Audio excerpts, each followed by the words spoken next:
Hello, Adita Lang, and today we're going to be talking about the back row that works the upper muscles of our back using one dumbbell and a bench. So a couple of things can transpire here. The muscles of our back, they are a fan-shaped muscles. They're called our lats.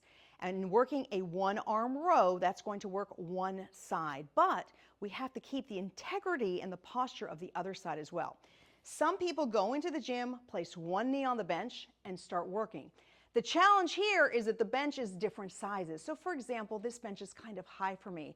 So I'm better off keeping both feet on the floor, because ideally what you want is a hinge so that your hips are parallel to each other, your torso is parallel to the object on the ground, and then you lift up so now you can focus on your lat.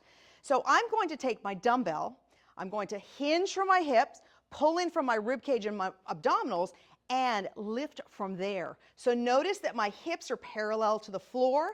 I'm keeping my neutral spine, and I'm keeping my shoulder blades slightly retracted even when I allow the dumbbell to come down. And as I pull the dumbbell up, I am pressing that one shoulder blade towards the other shoulder blade. And that, my friend, is a one-arm row.